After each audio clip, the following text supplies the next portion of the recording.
کیونکہ اللہ تبارک و تعالیٰ جس کو نبی چنتا ہے وہ دنیاوی اعتبار سے بھی لالچی نہیں ہوتا، لوگوں کے ساتھ خیانت نہیں کرتا، اور دینی اعتبار سے بھی وہ اللہ تعالیٰ کا پیغام کما حقہ لوگوں تک پہنچاتا ہے اور اس کے اندر خیانت نہیں کرتا۔ امانت کا مسئلہ تو اس قدر اہم ہے، ایک تو یہ آپ نے انبیاء کے حوالے سے آیات پیش کی ہوئی، رسول اللہ صلی اللہ علیہ وسلم کی 40 سالہ زندگی، کوہ صفا پہ بھی لوگوں کی گواہی، اللہ تعالیٰ نے جو فرشتہ ان کی طرف وحی لے کر آیا اس کی امانت کی بھی گواہی دی ہے۔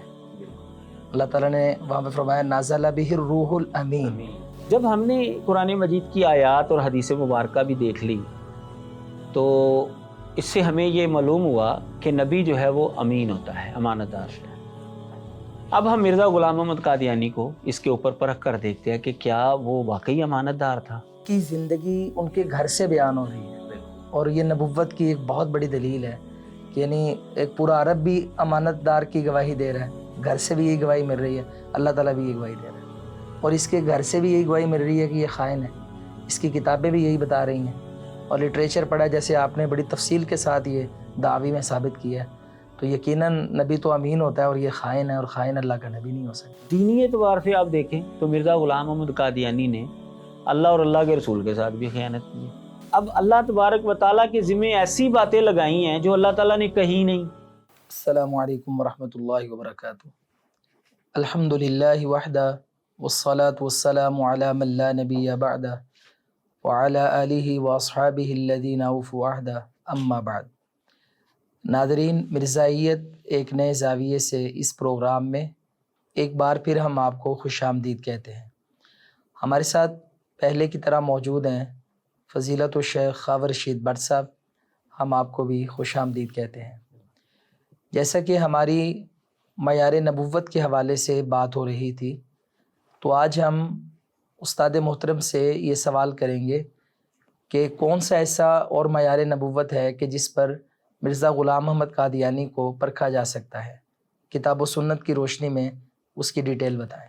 جیسا کہ ناظرین کو پتہ ہے کہ ہم نے اس موضوع کے اوپر تفصیلی گفتگو کی ہے، بالکل، اور قرآن مجید اور احادیث مبارکہ کی روشنی میں ہم نے یہ جانا ہے کہ مرزا غلام محمد قادیانی کے اوپر کوئی بھی معیار نبوت پورا فٹ نہیں آتا۔ وہ صرف ہیلے بہانے اور تعویلات کر کے مرزا قادیانی کو نبی ثابت کرنے کی کوشش کرتے ہیں۔ اگر تو تعویلات کے ذریعے ہی کسی نے نبی ثابت ہونا ہے، پھر تو کوئی بھی دنیا کے اندر بندہ جھوٹا ثابت نہیں ہو سکتا، وہ ظاہر ہے کوئی نہ کوئی تعویل کر لے گا۔ تو بہرحال آج کا جو ہمارا موضوع ہے وہ ہے کہ نبی امین ہوتا ہے، امانت دار ہوتا ہے، کیونکہ اللہ تبارک و تعالیٰ جس کو نبی چنتا ہے وہ دنیاوی اعتبار سے بھی لالچی نہیں ہوتا، لوگوں کے ساتھ خیانت نہیں کرتا، اور دینی اعتبار سے بھی وہ اللہ تعالیٰ کا پیغام کما حقہ لوگوں تک پہنچاتا ہے اور اس کے اندر خیانت نہیں کرتا۔ قرآن مجید کے اندر اللہ تعالیٰ نے کئی نبیوں کا تذکرہ کیا ہے، اور بار بار ان نبیوں نے یہی لفظ بولے ہیں، رسول امین، رسول امین، میں ایک امانت دار پیغمبر ہوں، امانت دار رسول ہوں۔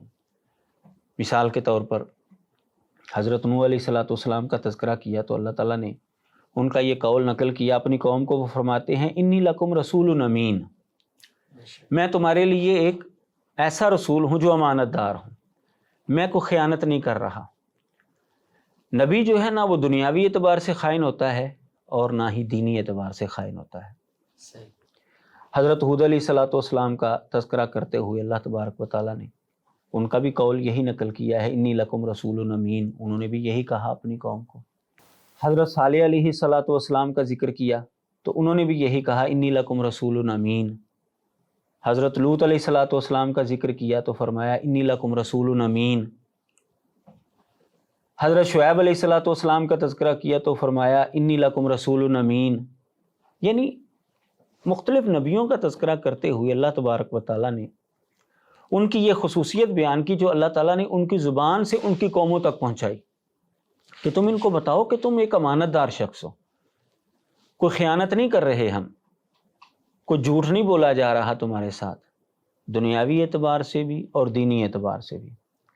موسیٰ علیہ الصلوۃ والسلام نے جب فرعون اور قوم فرعون کو یہ کہا کہ اللہ کے بندوں کو مجھے دے دو، تو وہاں پر بھی انہوں نے یہ جملہ استعمال کیا۔ فرمایا اللہ تعالیٰ نے ان ادو الیہ عباد اللہ انی لکم رسول امین، اللہ کے بندوں کو میرے سپرد کر دو، میں تمہارے لیے ایک امانت دار رسول ہوں۔ مختلف نبیوں کا تذکرہ کیا، حتیٰ کہ سید الاولین والآخرین، امام الانبیاء والمتقین حضرت محمد مصطفیٰ صلی اللہ علیہ وسلم کے حوالے سے بھی یہ بات تو ان کے دشمن بھی مانتے تھے کہ آپ صادق اور امین ہیں، آپ صادق اور امین ہیں۔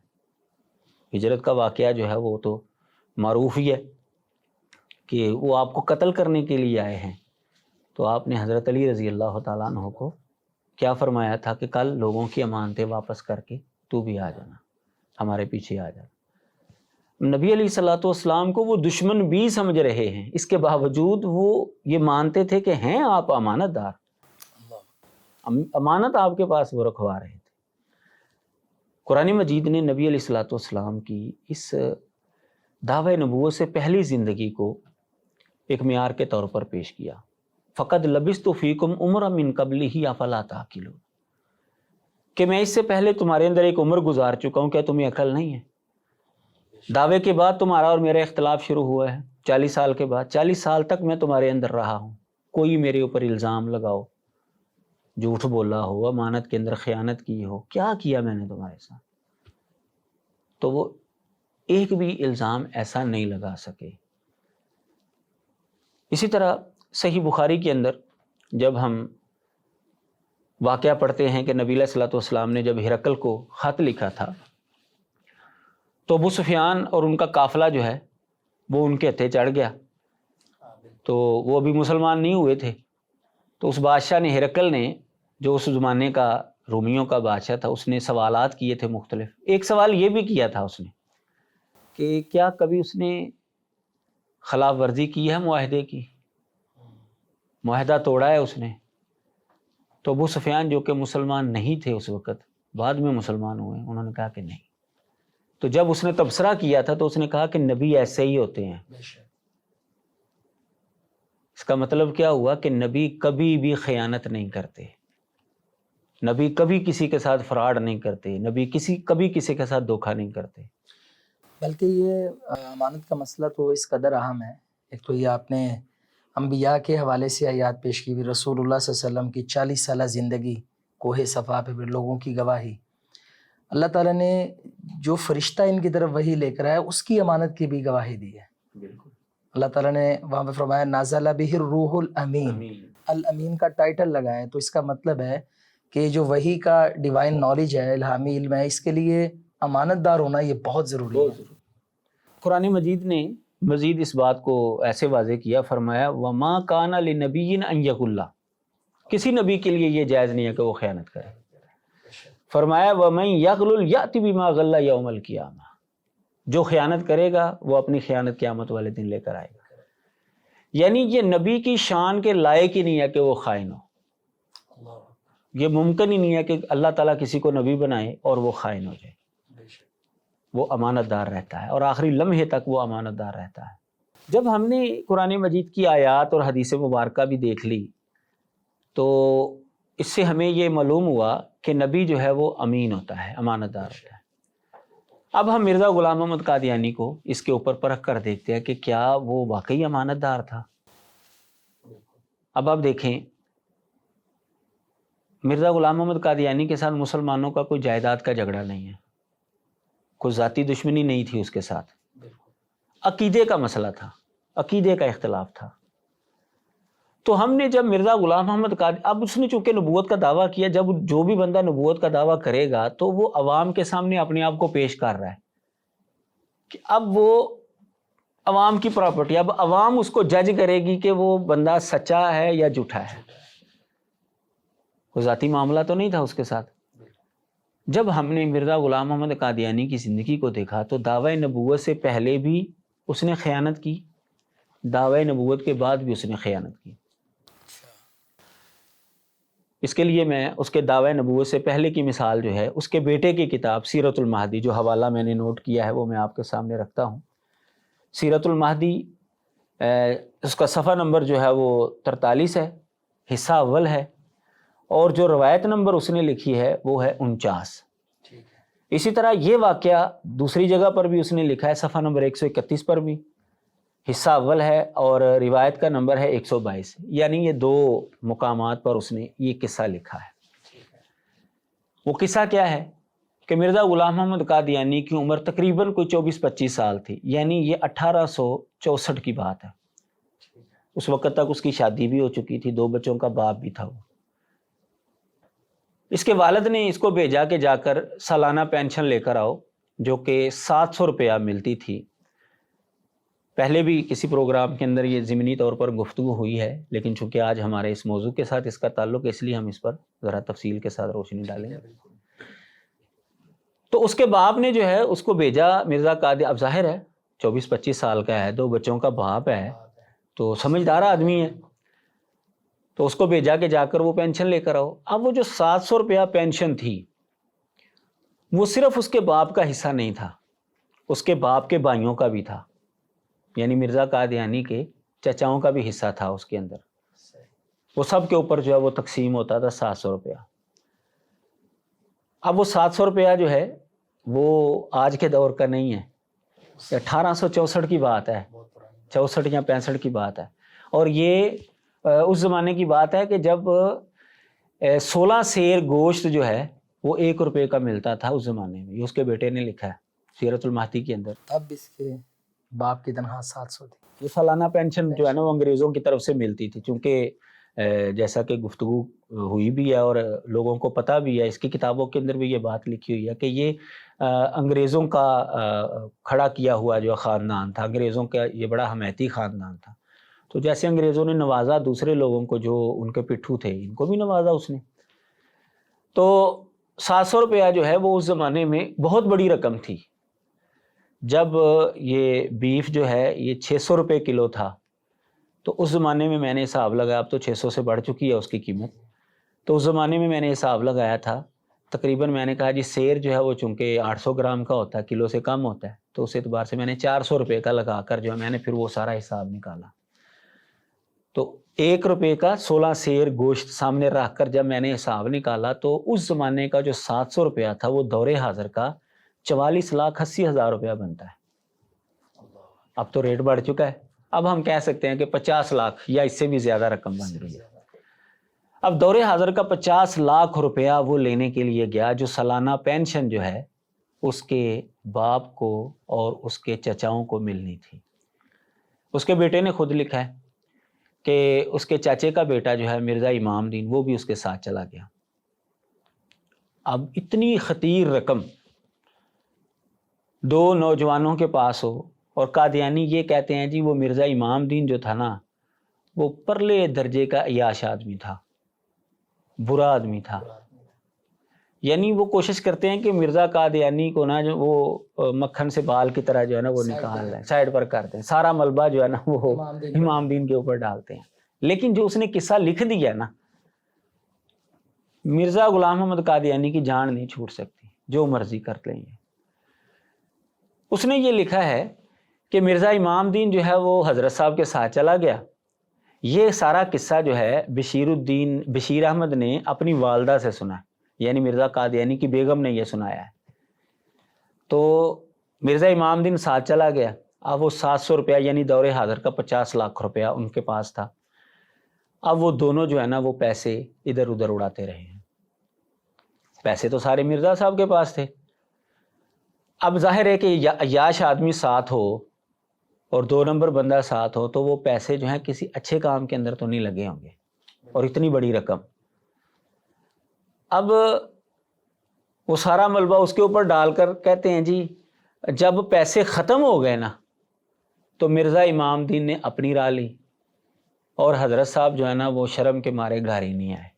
4 سال تک سیال کوٹ میں ملازمت اختیار کر لی انہوں نے، 4 سال تک وہ گھر میں گیا ہی نہیں۔ اتنی پھر اس کو شرم آئی کہ میں یعنی کیا حرکت کی ہے۔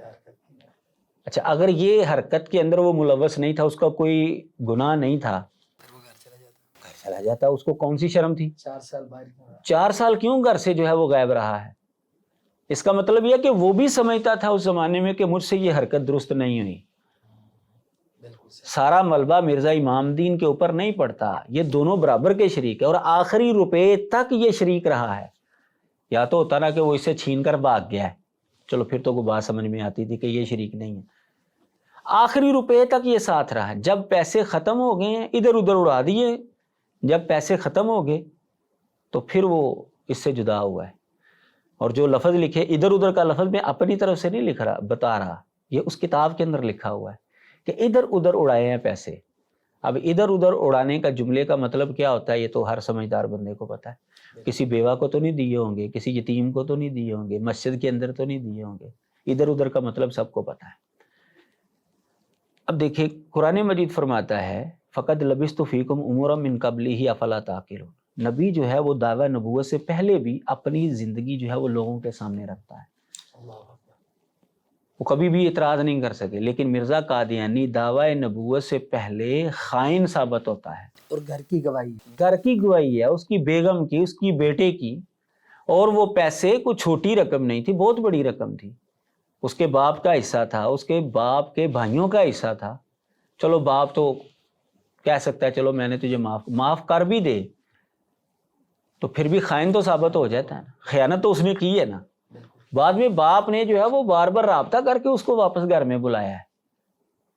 ظاہر ہے باپ تھا, باپ تو باپ ہی ہوتا ہے, تو اس نے رابطہ کر کر کے اس کو واپس بلایا ہے. یعنی مرزا قادیانی کا ارادہ نہیں تھا گھر میں آنے کا, یعنی اتنی بری حرکت جو ہے اس نے کی ہے. تو اب قرآن مجید سے پتہ چلتا ہے کہ نبی جو ہے وہ امانت دار ہوتا ہے, لیکن مرزا غلام محمد قادیانی جو ہے وہ امین ثابت نہیں ہوتا. اس نے خیانت کی ہے. جو ذمہ داری اس کو دی گئی تھی کہ وہ پینشن لے کر آؤ, وہ پینشن اس نے اڑا دی, ادھر ادھر جو ہے وہ لگا دی. نہ اس کے باپ کو ملے وہ پیسے اور نہ ہی اس کے چچاؤں کو اس میں سے حصہ ملا. یہ ہے اس کے دعوی نبوت سے پہلے کی خیانت کا ایک مثال. اب جب اس نے دعویٰ کر لیا, لوگوں کے سامنے اپنے آپ کو اس نے پیش کیا, تو اس کے بعد بھی اس نے جو ہے نا وہ کئی حرکتیں کی ایسی جن سے یہ ثابت ہوتا ہے کہ مرزا غلام محمد قادیانی جو ہے وہ خائن ہے. مثال کے طور پر دور حاضر کے اندر بھی یہ اصول ہے کہ آپ خط کے اندر کسی سے پیسے نہیں منگوا سکتے.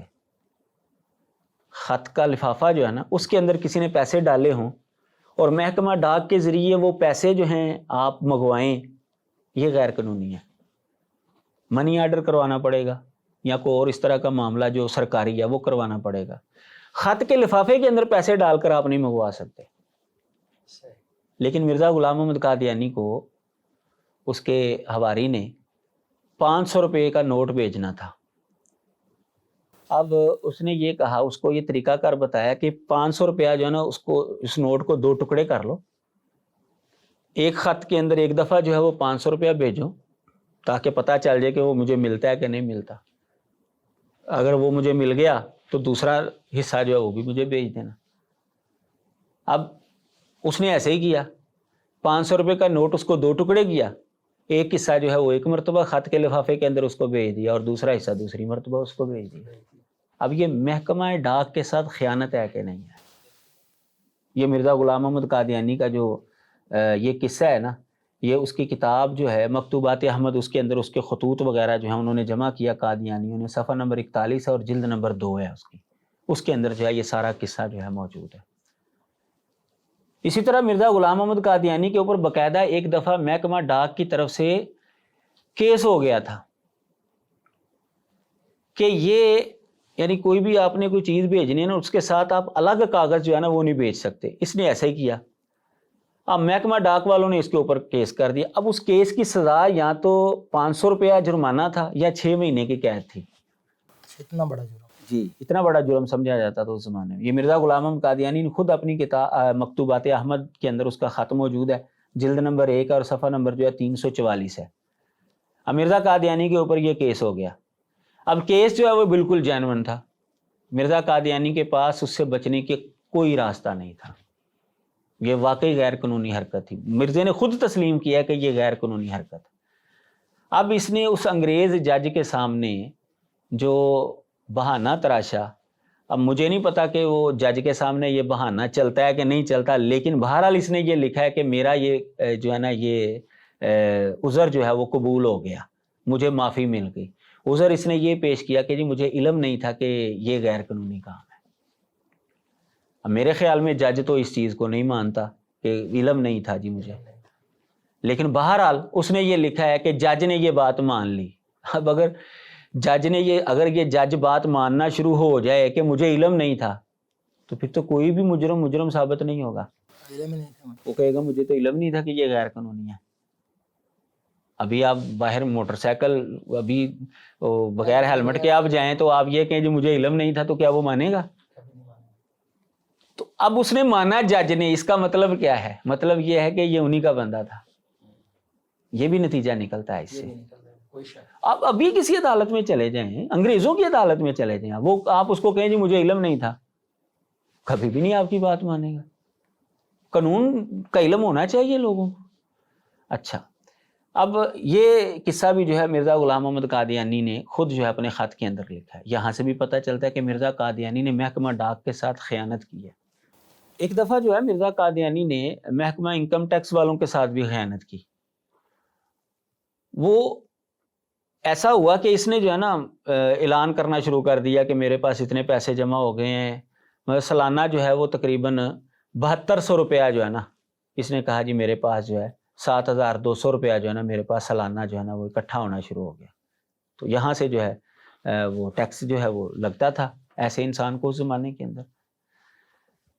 تو اب وہ متحرک ہو گیا محکمہ۔ اب مرزا غلام محمد قادیانی نے یہ کیا کہ اس نے اپنی جائیداد جو ہے نا وہ ساری اپنی بیوی کو گروی دے دی۔ اس زمانے کا اصول تھا کہ اگر آپ کی جائیداد گروی ہے تو پھر آپ کو جو ہے ٹیکس نہیں لگے گا۔ تو اس کے عوض میں اس نے 4000 روپے کا زیور لیا اپنی بیگم سے اور 1000 روپیہ نگد لیا۔ وہ 5000 روپے کا معاملہ جو ہے نا اس نے اپنی ساری جائیداد اس کو گروی دے دی۔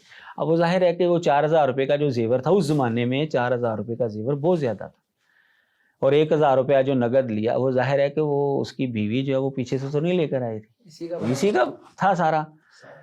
تو اس نے جو ہے نا یہ طریقہ کار اپنا۔ اچھا، وکیل نے یہ نقطہ اٹھایا بھی کہ جس کی بیوی اتنی امیر ہے کہ وہ اتنی جائیداد جو ہے وہ گروی لے سکتی ہے، تو اس بندے کی اپنی آمدن کتنی ہوگی؟ بہرحال وہ زمانے کا قانون تھا، تو اس ہیلے کی وجہ سے وہ ٹیکس سے بچ گیا۔ یہ ضرورت الامام مرزا غلام محمد قادیانی کی کتاب ہے، یہ روحانی خزائن کی جلد نمبر 13 کے اندر اور صفحہ نمبر 517 اور 518، یہاں پر جو ہے یہ قصہ جو ہے اس نے لکھا ہے، خود لکھا ہے۔ تو بہرحال اس ہیلے سے جو بچ گیا ہے انکم ٹیکس سے، انکم ٹیکس والوں سے وہ بچ گیا۔ اب ہر بندہ جانتا ہے کہ یہ خیانت ہے ان کے ساتھ، یہ فراڈ ہے ان کے ساتھ، دھوکہ ہے۔ اب کسی بھی قادیانی سے پوچھیں کہ آج ہم بجلی والوں کے ساتھ اس طرح کریں، تو وہ کہ لو جی لو، آپ حکومت کے ساتھ ایسا کر رہے ہیں، او بھائی آپ کے نبی نے ایسا کیا تھا۔ وہ کہ ہم اس کو غلط سمجھتے ہیں، وہ آج کا دور ہو یا اس زمانے کا دور ہو، لیکن آج وہ بڑے چیمپئن بنتے ہیں جی، ہم جو بڑے اصول پسند ہیں، یہ ہیں وہ ہیں، لیکن ان کے نبی نے کیا کیا ہے؟ محکمے والوں کے ساتھ جو فراڈ کیا۔ اس کی بیگم کے حالات زندگی جن قادیانیوں نے لکھے ہیں، انہوں نے بھی اقرار کیا ہے کہ حضرت صاحب نے ایک موقع پر جو ہے نا اپنی بیگم کو اپنی جائیداد جو ہے وہ گروی دے دی تھی۔ تو اس سے پتہ چلتا ہے کہ مرزا غلام محمد قادیانی جو ہے وہ خائن آدمی تھا۔ اس نے عوام کے اپنے گھر والوں کے ساتھ بھی خیانت کی ہے، اور حکومت وقت کے ساتھ بھی جو ہے وہ خیانت کی ہے، اور اسی طرح عوام کے ساتھ بھی اس نے خیانت کی ہے۔ جیسا کہ پچھلے پروگرام کے اندر ہم نے تفصیلی گفتگو کی تھی کہ مرزا غلام محمد قادیانی کے پاس جو چندہ اکٹھا ہوتا تھا، اس چندے کے اوپر ہم نے تفصیلی گفتگو کی، تو اس چندے کو وہ کہاں پر استعمال کرتا تھا؟ اس کے پیروکاروں نے یہ تسلیم کیا ہے کہ ہماری بیگمات نے جب آ کر یہ قادیان میں حضرت صاحب کی بیگم کی حالت دیکھی، تو وہ جا کر ہم سے لڑ پڑیں کہ تم تو کہتے تھے کہ وہ بڑے نیک لوگ، وہ سادہ زندگی گزارتے ہیں، تو وہ تو موٹے کپڑے پہنتے ہیں، تو ہم نے تو دیکھا ہے تو وہ تو بڑی اعلیٰ شان زندگی گزار رہے ہیں، اور ہمیں تم کہتے ہو پیٹ کاٹ کر جو ہے وہ ان کو پیسے دو، آج کے بعد ہم سے پیسے نہیں تم نے مانگنے۔ یہ اور اس طرح کے دیگر حوالہ جات جو پچھلے پروگرام کے اندر جو وہ دیکھے جا سکتے ہیں۔ تو مرزا غلام محمد قادیانی نے اپنے گھر والوں کے ساتھ بھی خیانت کی ہے، عوام کے ساتھ بھی خیانت کی ہے، حکومت کے ساتھ بھی خیانت کی ہے، اور اسی طرح جو ہے یہ تو ہو گیا دنیاوی اعتبار سے۔